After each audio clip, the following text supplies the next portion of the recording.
Hello friends, welcome to CEC Live Lectures. Dear friends, today in this session we are going to talk on global politics. Our area of discussion is around alternative perspectives of globalization. This is the topic which we are going to discuss in detail, and for the discussion we have with us in our studios Dr. Sujit Thakur. Dr. Sujit Thakur is assistant professor and he is teaching in Dayal Singh College, University of Delhi. Dr. Thakur's immense experience in his area will help us out in understanding today's topic in detail, and we will try to give you the different perspectives of the topic analysis, alternative perspectives of globalization. So let's welcome our guest, Dr. Sujit Thakur. Hello, sir. Welcome to the lecture. Hello, viewers. Today we are going to discuss about the alternative perspectives of globalization, as all of us know. This is a very important and pertinent topic for this semester students, those who have been taking honors subject as a global politics, or also in the BA program courses, those who have studying the international relations. These are the very important topics because this will give you the alternative perspective of globalization. Either you can say the critique of globalization, either you can say the global justice movement kind of things, or you can say against the new liberal ideology. What kind of alternatives have been given by the scholars and the eminent theoreticians? This topic became so important because after 1960s, understanding has been emerged across the world that now a new process has been generated across the world, and it has been understood that, you see, globalization is an inevitable process that cannot be stopped, and those who have been become a part of this process would somewhere isolated from the mainstream structures of the world politics. And after the collapse of the USSR, it has been established by the Western scholars. It has been already it has been already given this kind of notions that you see now a free market economy, free capitalist movement across the world would be the best suitable form of the world governance, world political system, and the world economic systems. Keeping these challenges, those who have been understanding, you see, the way the Washington Consensus Agenda has been imposing its thought that everything would be determined by the market, and the market is the only force which can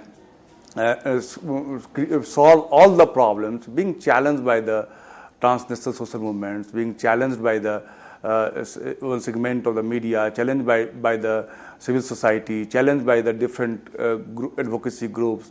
And when we started discussing about it, there we started understanding about what are the alternative perspective of the globalization. So from the first slide, what we try to understand how this concept has been emerged, from where it has been originated, how we can understand what is the alternative perspective, what is the anti-globalization theory, what is the global justice movement. When we started thinking about it, we see the first point here, they say, since the mid-90s, when new liberal ideology became hegemonic and it imposed itself as a natural and without alternative through Washington Consensus Agenda, which promote free capital movements, started facing systematic oppositions in WTO conference in Seattle in 1990 by the people and groups who opposed the policy of international financial institutions. See, since the mid-90s, it's a very clearly here it says, see, since the mid-90s when it started, this kind of understanding, you see, there is no alternatives of the new liberal capitalist systems. Like I have said it in the end of history, the Fukuyama had said there is a triumph of liberalism. Means there is no alternative of liberal capitalist systems. Those who were challenging the liberal capitalist systems is already collapsed. Now across the world, it has been accepted that, you see, this is the only a natural process of the societal development, and they compelled us to think like that. If you want to flourish, you would have to follow the Washington Consensus Agenda, which makes such certain kind of thinking that, you see, the free capital movements the free trade movements, the free borderless movement would only provide a better opportunity across the society, better opportunity across the individuals, better opportunity across the state. And they have given this kind of understanding as well. You see, this is the natural and inevitable. Means this kind of understanding where the free trade system, free capitalist movement systems is a natural process of the human beings. When they started making this kind of assertion, it has been started it has been started facing challenge, oppositions from the civil society, because almost all the states across the universe or across the world systems, whether it's China who followed the socialistic pattern of economy or the Marxist kind of economy, or whether it's the Soviet Union, which higher state like Russia, it also adopted a capitalist form of economy and just started adopting all kind of shock therapy, and whatever the IMF imposed the conditionality, they also started accepting it. And China in 1978 itself started a new kind of modernization of economy, where they started integrating its economy from the world economy. And equally, if you see also the case of India, which followed the socialistic pattern of economy and also the mixed kind of economy, they also started deregulating its economy and started not widening but integrating the economy with the world. And they also compelled to do the structural adjustment as per the conditionalities imposed by the IMF and the World Bank. So there was so in the 90s, what we witnessed, that not a single country who were challenging the Washington Consensus agenda, and most of the country has accepted that, see, there is no alternative. This is the natural process, and the market will determine everything. This notions being challenged first time systematically in the 90s, especially at the Seattle conference, where the non-state actors like the NGOs, civil societies, transnational social movements, they started gathering and they started protesting against the Seattle conference, against the conventions of the WTO, where the ministers of the different states gathered to discuss about the agriculture subsidy, discuss about the new trade policy. Across the world, those who oppose certain kind of policies, those who oppose the neoliberal ideology, those who oppose the neoliberal policies, they started gathering there and they protested. And first time the WTO and those who supported the neoliberal ideology started thinking that no, there can be alternative, there can be a different views, there can be ideas which can oppose this kind of policies and formulations. The second point here, they say large demonstrations decrying globalization organized across Europe in 2001, group critical to globalization gathered in Porto Angels, Brazil, for the World Social Forum as a counterpoint of World Economic Forum. See, the process which started from the 1991, it already got momentum. And it got momentum in 2000 in the Washington, D.C., then in 2001 when the G7 meeting held in the Vienna. So everywhere, those who protesting the neoliberal ideology, those who considering this ideology where it shows the financial hegemony, where they understood, you see, the market would determine everything. They say it was not possible that market would determine everything. They started telling this kind of view. You see, the market cannot overpower the human superiority, and market cannot determine all the problems. And this kind of thinkings that see for every problem, the globalization is the only panacea. They also started challenging it. So we have seen either it's a Florence Conventions or number of World Social Forum conventions which started from the Porto Algiers in the Brazil to the Mumbai in 2005, to the European cities in the Florence, then again in the 2005 in the WSF conventions held. So they started challenging across the world. It was considered also as one of the most active global justice movement, where they started challenging that the market is not a panacea for every problem. The second slide is talking about initially the group behind these and similar actions were described as anti-globalization movement. They believe globalization is not the panacea of the world problems, in fact, main culprit behind many global problems. They define the globalization as a force emanates from the West that imposed an unjust, unequal, and environmentally harmful capitalist systems on the world to detriment to local culture and democratic self-control. Now, see, through this slide, what we try to understand, you see, those who started opposing the free market, those who started opposing the free movement of the capital, those who started opposing the hegemonizations of the finance, earlier they clubbed as anti-globalist movements. But later on, when they started giving alternatives, when they started giving different kind of perspectives, then they started giving the different name like alternative globalizations, which we will discuss later on.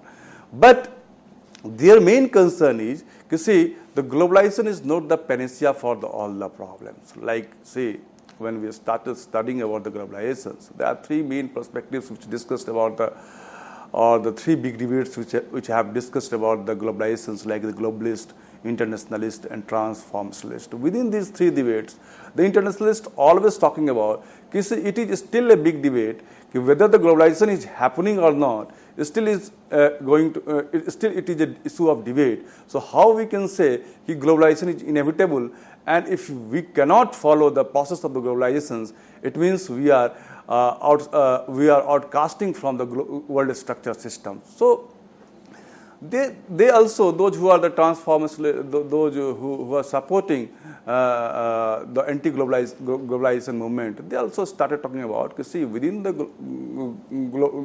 supporter of the globalizations, there is a question mark whether globalization is happening or whether the globalization is not happening. So just raising this kind of issue, those who are not following this process, those who are not supporting the neoliberal ideology, those who are not supporting the free market economy, those who are not supporting the free mobility of the capital, they are somewhere outing themselves from the global systems, being questioned by the anti-globalization supporters, and they also said that there is alternative is also possible. So they say, this process of globalization basically got a momentum from the Western countries.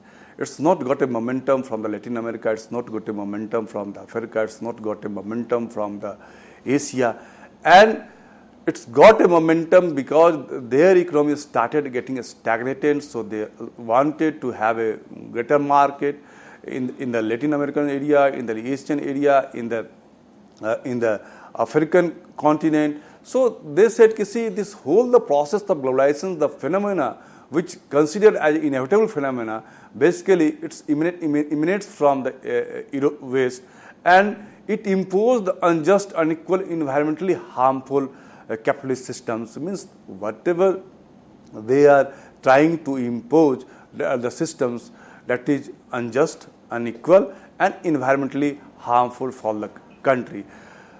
When they say unjust, unequal, then we have to must recall and remember the Marxist concept of the international relations theory or the dependency theory, which talked about, the relationship between the developed countries and developing countries is based on the unequal exchange. And as long as the developing countries would not break its own relationship with the developed countries, their development would not happen. But at the same time, those who support the theory of modernizations, who always talk about those who are right now in impoverished stage, those who are right now in underdevelopmental stage, if they would integrate themselves with the world economy, they would also get an opportunity to excel in the world market. They will also get an opportunity to transform itself from the periphery to semi-periphery to the core area. They started giving example of many countries who transform itself from the periphery to the semi-periphery to the core area. Example, they said, even the Soviet Union, earlier it was in the semi-periphery area, but after the Second World War, they managed to become a core country in the world politics. Equally, the China, who considered earlier as a peripheral country, then it became a peripheral country, semi-peripheral country, then it became now targeting as a core country. So the same case people are talking about, like India, Brazil, and the South Africa. They are telling that these countries are earlier semi-peripheral countries, still the semi-peripheral countries, but they are knocking to become a core country. So those who are supporter of the theory of modernizations, those who are supporter of the globalizations, they are telling, you see, if you integrate yourself with the global economy, you would have an opportunity to excel in the life. But the theory, those who are anti-globalists, those who are questioning the neoliberal ideology, they are telling, see, the present global financial institutions, the present trade systems, the present economic financial institutions based on unequal, unjust, and environmentally harmful systems, and it generally imposed their thinking, it imposed their policies on the developing countries, on the underdeveloped countries, which lead more and more inequality, which will lead more and more impoverishment to the developing countries and those countries who are under development. So there is a need to drastically reform and transform the global economic systems. Then the third slide is talking about anti-globalizations to alternative globalization. See, what I have said is, from the 60s onwards, a movement has been started for the contemporary globalization systems. Then in the 90s, what we witnessed, a Washington Consensus agenda imposed this kind of thinking that, see, there is no alternative of the liberal capitalist systems or the free trade systems or the free market systems. And no state was in the positions to contain this kind of Washington Consensus agenda. So this systems started being opposed by the civil society. These systems started facing opposition from the global civil society.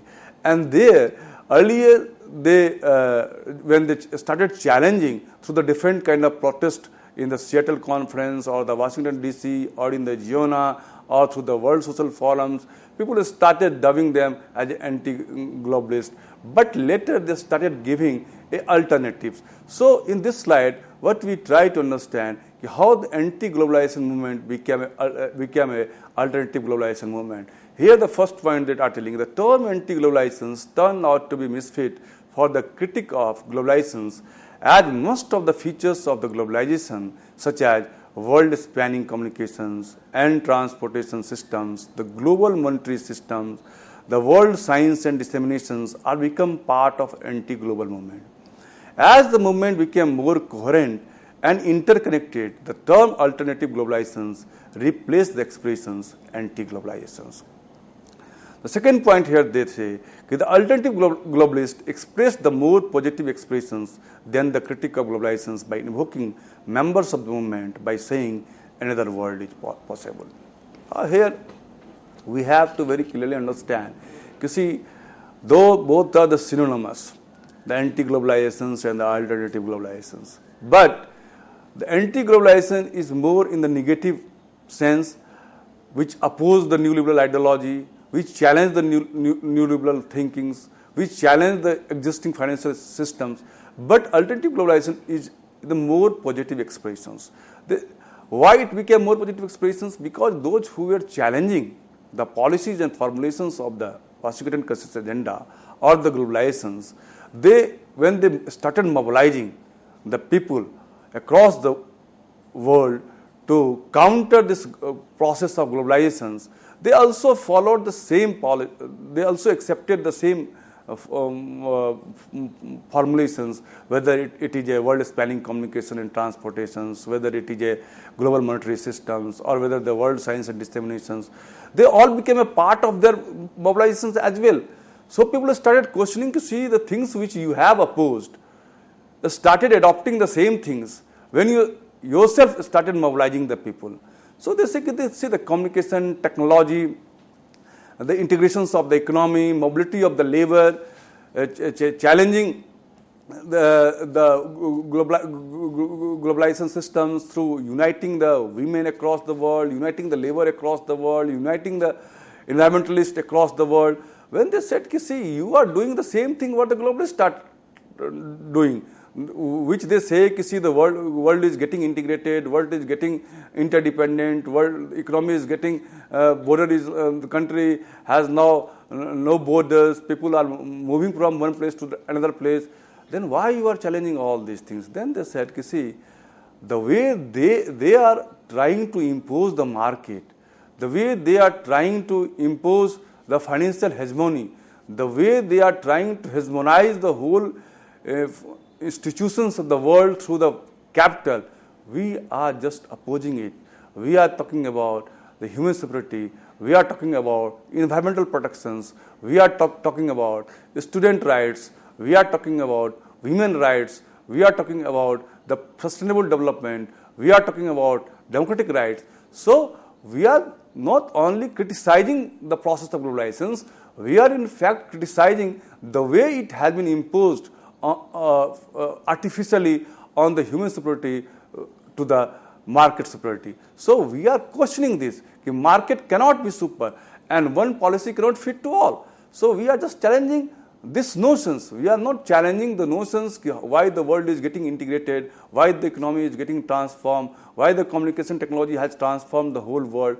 We are not challenging it, but we are accepting it. A certain development has been taking place, but what we have been challenging, we are challenging the issue, the way the human right is getting violated, the way the human security is getting sidelined by the market, the way the democratic norms has been getting sidelined by the systems, the way WTO has been imposing its rules and regulations in the interest of those who have a say in the world system. So they said, see, our main concern is about this rather than to only criticizing the process of globalization. So the alternative globalizations express the more positive expressions than the critique of globalization by invoking member of the movement by saying another world is possible.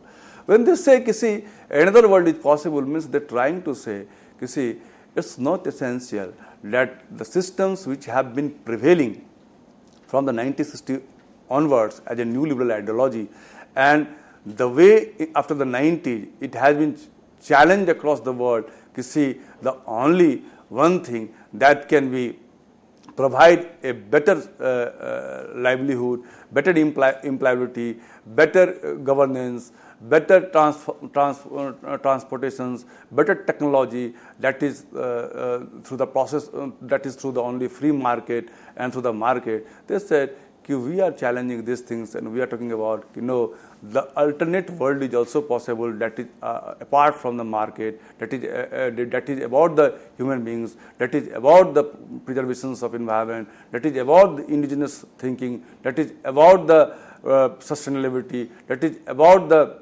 other market forces. So they say there is a alternative perspectives what we talk about it. The next slide they're talking about the alternative globalizations and global justice movement encompasses many groups from student protesting athletic apparels produced sweets of to peasant resisting transnational control of their lands and seas. Indigenous groups defending their forest habitats to religious leaders seeking debt relief for developing countries. From labor union concerned about the impact of free trade to feminists opposed to trafficking of young women. Transforming globalizations can take many forms, but alternative globalization is nothing if not diverse. Now see, this point is giving clear understanding. You see, the alternative perspective of globalization is basically talking about the diversity. It is not talking about only to criticizing the new liberal ideology.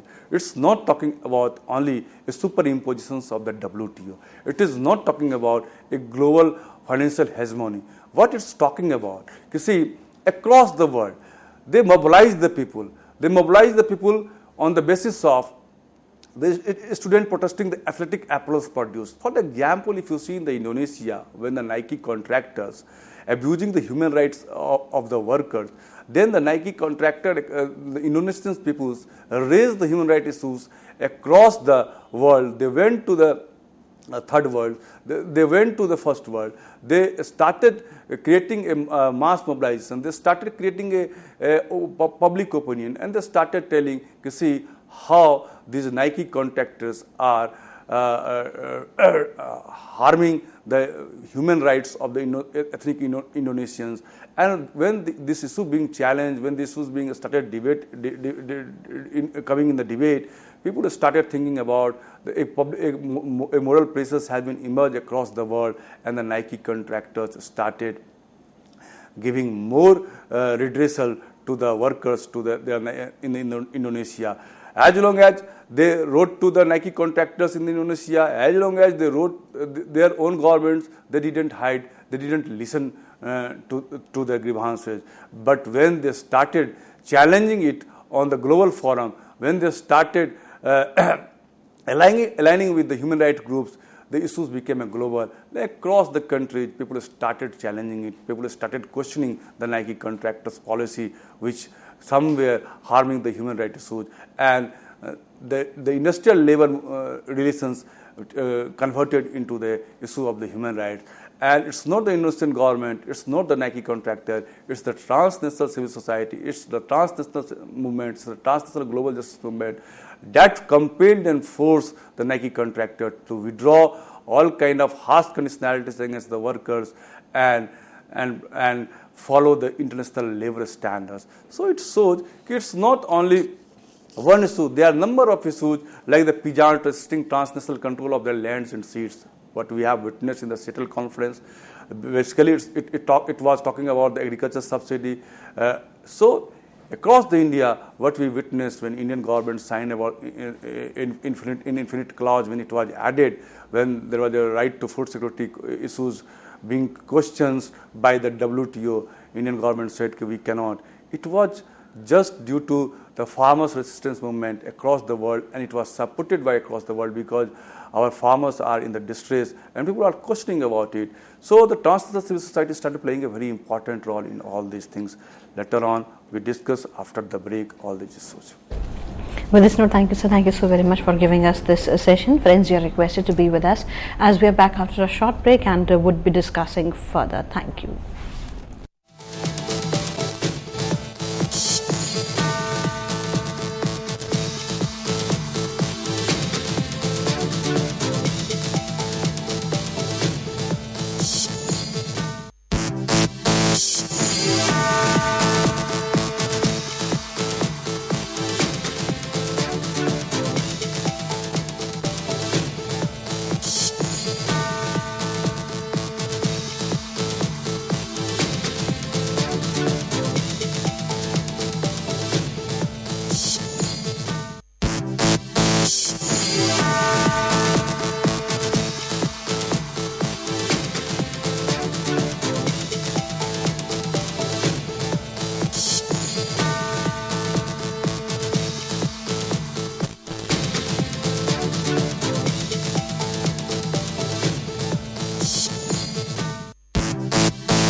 Hello friends, welcome back to this session. Friends, as you know that today we are talking on alternative perspectives of globalization, and for the discussion on the topic we have with us in our studios Dr. Sujit Thakur.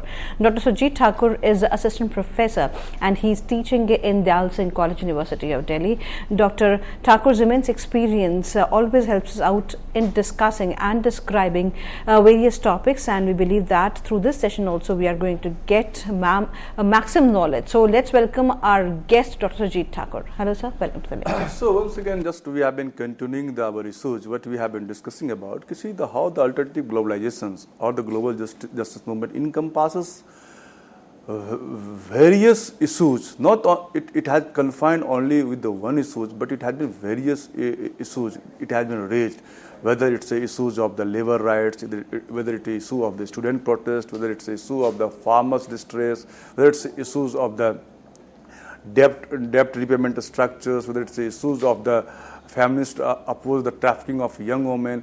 So there are diverse of issues which they raised at the global levels, and when they raised all these issues, in fact they challenged the global financial hegemony, where they said, see, the issues of the feminism or the women trafficking, they say, see how the market can determine, see what is the value of the women. Women cannot be the object. Women cannot be a things which can be sell in the market. What is their cost and what is their value in the market systems. They say, see, our society consists with different kind of notions where we try to become compassionate about each other, and the way the market fundamentalism are determining through the Washington Consensus agenda, that has been making human as a force of the market rather than human as a human, which we consider about to think about other human, which thinks about the preservation of the environment, which thinks about protections of the justice to other people. So they talk about, you see, across the world, what they did, they started mobilizing the people, whether it's a farmer distress, whether it's in India, whether it's in the other country of the world, whether it's in the Latin America, whether it's in the Africa. They started mobilizing the farmers across the world, and they raised that, see, the lands, the land reforms is also one of the central agenda of their movements. They say, see, as long as the land reforms would not followed by the government, the socio-economic challenges which the larger society has been facing would not be sorted out. So whether it's a case of India, whether it's a case of China, whether it's a case of any other country of the world, see, where development would not take place, or where still the largest basins is dependent on the agriculture, there we require land reforms to sort out all kind of social and economic problems. And if we would not sort out, then we can easily witness, whether it's a Maharashtra in India, whether it's in Andhra Pradesh, whether it's a Punjab, everywhere what we have been witnessing, the farmer distress leading to the farmer suicide, and somewhere the whole society should be concerned about it rather than to think about which product should be give us profit, or which product should not give us the profit. Equally, the women trafficking is another major issue. See, when we talk about the women's solidarity, when we talk about the women empowerment, when we talk about women economic contributions, then I had already talked in the lecture of the feminism, where I said that, see, the 60% of the world GDP, the women have been contributing its labor to generate the 60% of the world GDP. But whenever the participations of the women comes in the policy decisions, whenever the issues comes in the decision making at the world level, women is less than 1%. Women and even the resource, even the economy, where it generates 60% of the world GDP, in their part it comes only 5 to 10%. So they question it. You see, across the world, if you see, whether it's in the Korea, whether it's in the Philippines, whether it is in the Central Asian countries, the women are getting trafficked by the market, and it has been sold like a product. So they said, see, we cannot dilute ourselves in human conditions where we would not think about it, how our human right would get protected. So they raised they raised the issues of women right as well. Then the questions of forest dwellers' right. See, across the India or across the Europe, across the Africa, it has been a major challenge for indigenous inhabitants, whether it's Australia, where indigenous peoples are revolting against the Australian government, whether it's India, the tribals are raising the issues. See, all the lands, all the forest lands if it would declare as a preserved land, then where our livelihood would come, because we are very much dependent on the forest. Our whole livelihood is dependent on the forest. Then where from we generate our resources to live, to get the employability, to generate our resources. So later on, the government of India redressed the grievances, and in 2009, the Forest Dwellers Act was passed. So across the world, when these new market systems started flourishing across, and the land should be given to the MNCs and TNCs, whether it's in the POSCO in the Orissa, whether it is in Nandigram in the West Bengal, whether it's you can say the special economic zone area, where we have been witnessing the issues of land became one of the serious issues across the world, where the most of the farmers feeling distress, the tribals feeling distress, and they are getting displaced from their own land, they are getting displaced from their own native villages, and so they are feeling somewhere helpless. So at the transnational level, the people who mobilize them, they raise the issues and they counter the financial hegemony of the present system.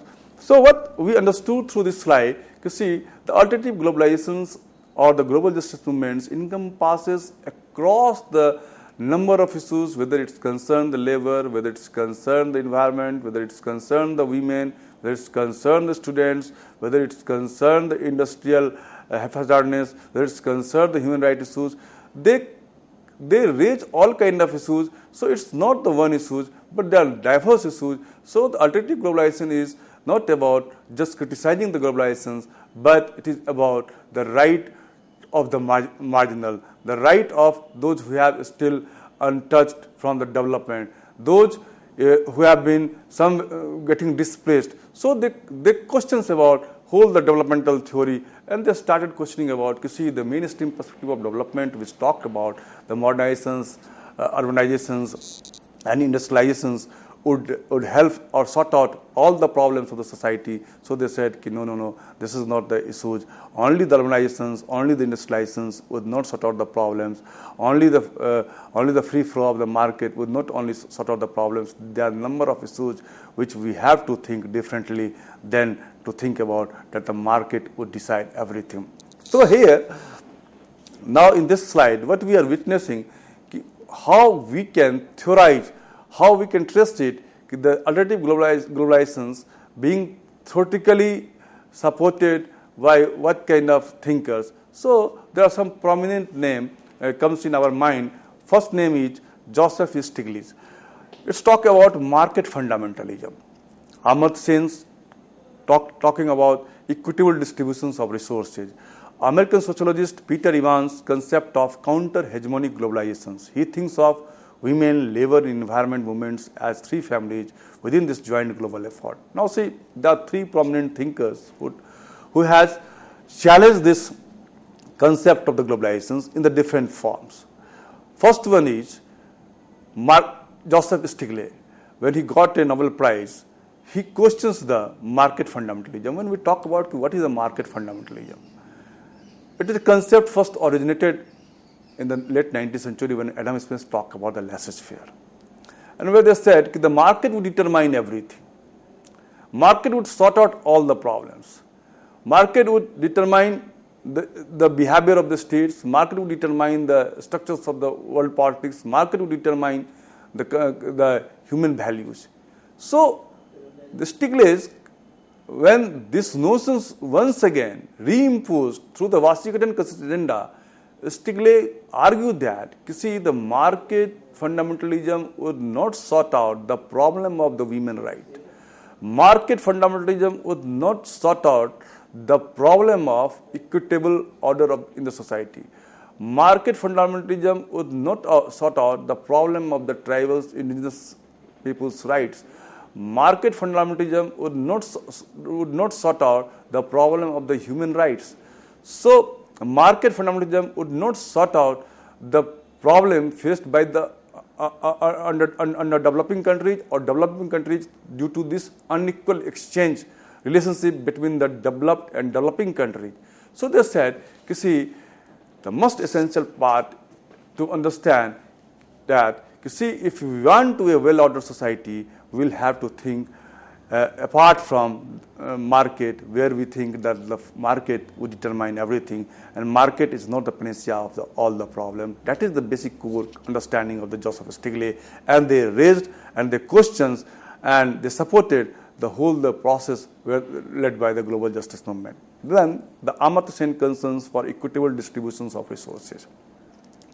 He also talked about, you see, just talking about the rise of the GDP, talking about the rise of the census, talking about the FDI, talking about FII, talking about the resource generation, talking about the infrastructure development would not lead the solutions of the problem which have been faced by the marginalized.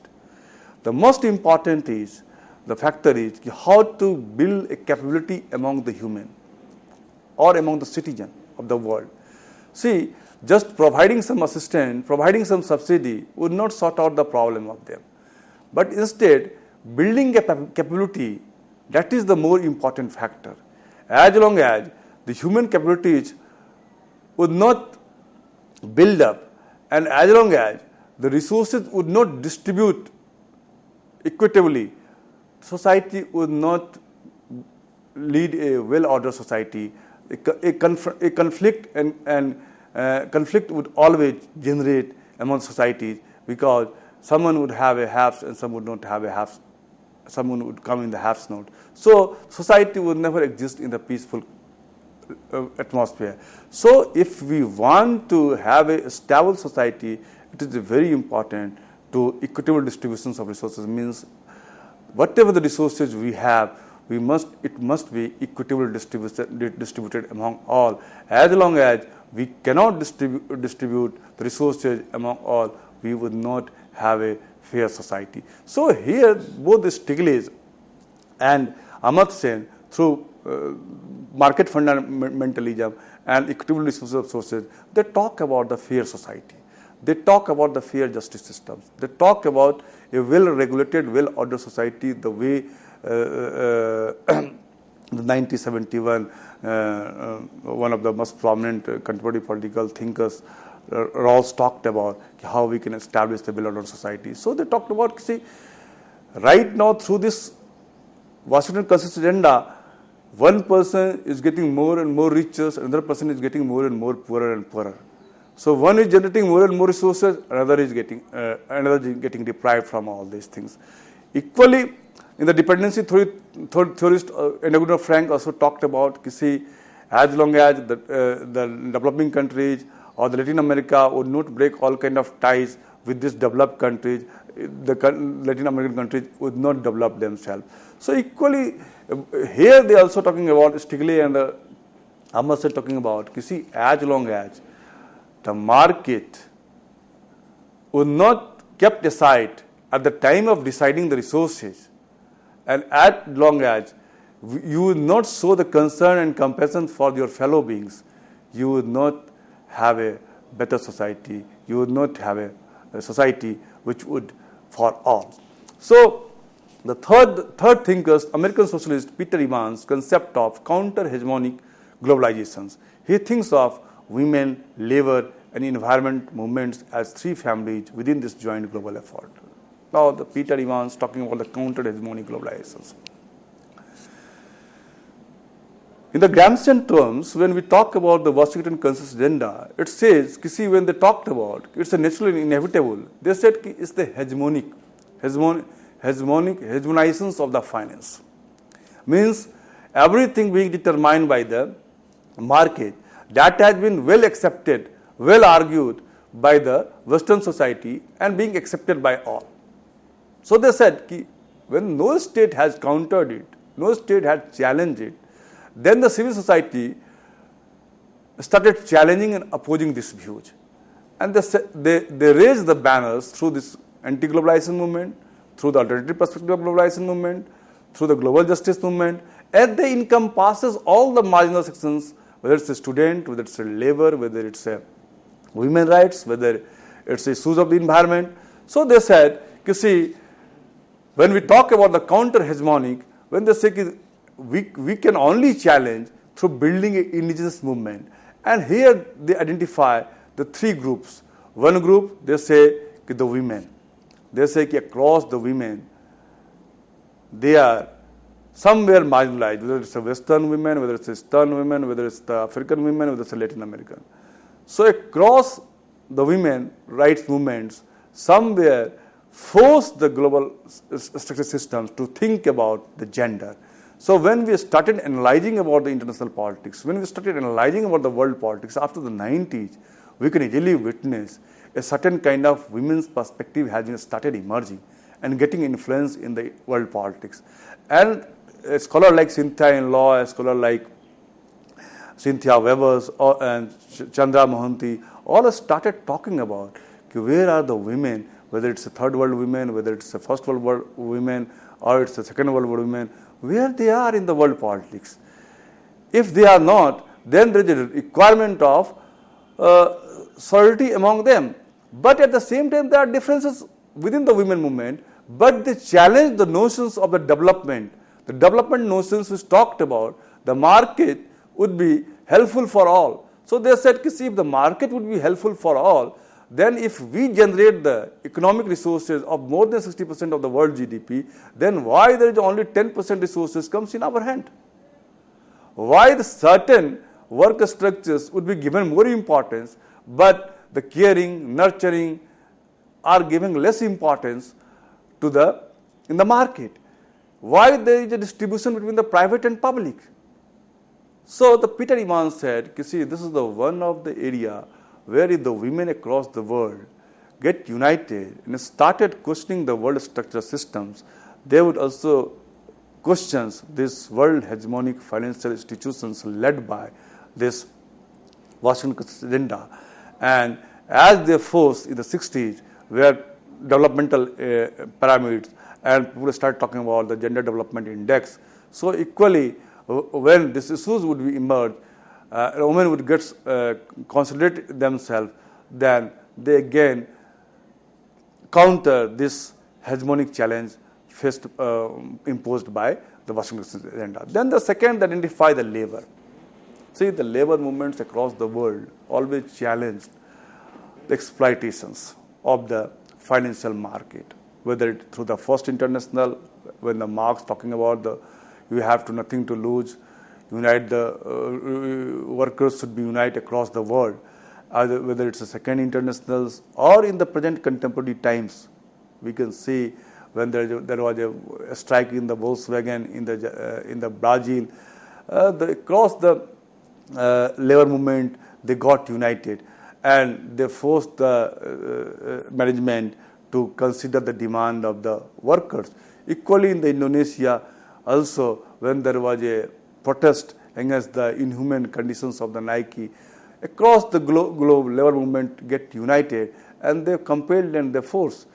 Again, when there was a questions of South Korean workers across the world, they get united and they force the financial institutions to think for the labor rights. Equally, at the present time also, we can consider in the India, people are starting talking about there are larger sections who are resigning, who are working in the informal sectors. So how they would get the financial stability, they would get the social security, they would get the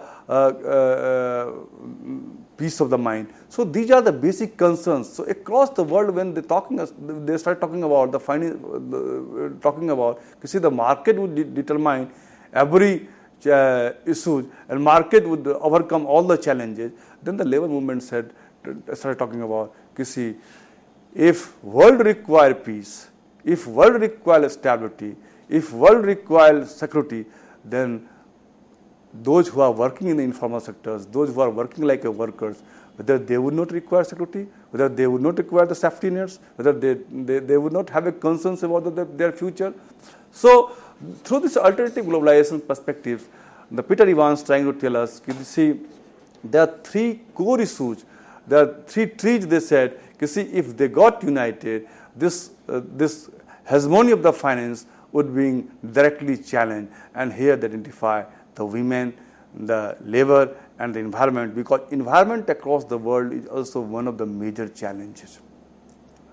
Whether it's a shortage of the water, whether depletions of the ozone layer, whether it's a global warming issues, whether the displacement of the people, everywhere people have been facing lot of challenges, whether those countries were landlocked. So they say, you see, when the issues of environment comes in our mind, we also see the industrializations have damaged lot of environmental concerns, and they misused the agenda of the development to just garner and harness more and more profit. Therefore, it's essential, it's a compulsion to first we have to preserve our environment. So we have to think about it. In the next slide, we're talking about the Belgian sociologist Geoffrey Pleyers. The Belgian sociologist Geoffrey Pleyers' detailed history of global justice movement. Now, say the other theoreticians, the Geoffrey Pleyers, he has started historically analyzing about the global justice movement or the anti-globalization movements, and they said, see, there are three phases. They identified the three phases. He said the first phase is mobilizations against the new liberalism in the 90s, when the Washington Consensus agenda imposed across the world. It has been said that, see, the market is the only remedy of all the problems. Market is the panacea of all the problems.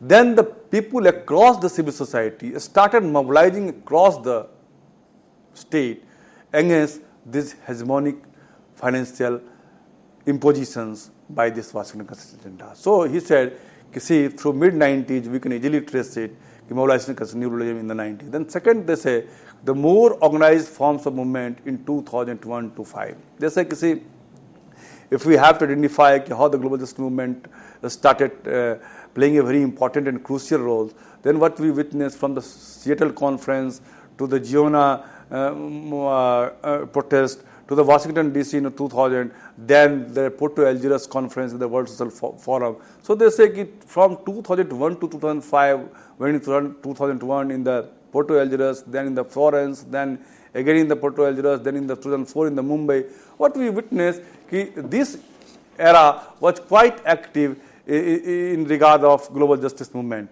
And then the third, they say, a hesitant phase after 2005. After that, what we witnessed, that we would not see this kind of activism, and the polycentric World Social Forum started, and they started losing interest from the indigenous peoples, tribals, and all others. So they divided this anti-globalization movement, the global justice movement, in the three categories. And when we divided, he has historically also analyzed about it. Then the Filippo author and activist Walden Bellows' view on deglobalization. See, the Walden Bellows is another very prominent thinkers who talk about the deglobalizations, where he criticized, first time he criticized one policy fits all concept of globalization. Means say, see, the notions which have been emerged after the 90s, where everyone is talking about, see, the market can emerge as a panacea of all the problems. Through the market, we can sort out all the problems. They say, see, this understanding, this policy, where we think about, see, the one policy fits all cannot be accepted, because there are a number of problems which cannot be sorted out through one policy thinking. So, we have a number of thinkers. So, in the next lectures, like the Bandana Shiba, then we have to Marcos, called about network of voices, then the cyber activism, boom range patterns. We will think in the next lectures whenever we will get an opportunity. Thank you for it. With this note, thank you, sir. Thank you so very much for giving us this session. Friends, you are requested to write to us at info.cec@nic.in if you have any queries regarding the lecture. You can see the lecture the number of times you wanted, as we are going to upload this lecture on YouTube. So keep watching us, keep writing us. We would be meeting soon. Till then, take care. Goodbye. Thank you, sir. Thank you once again.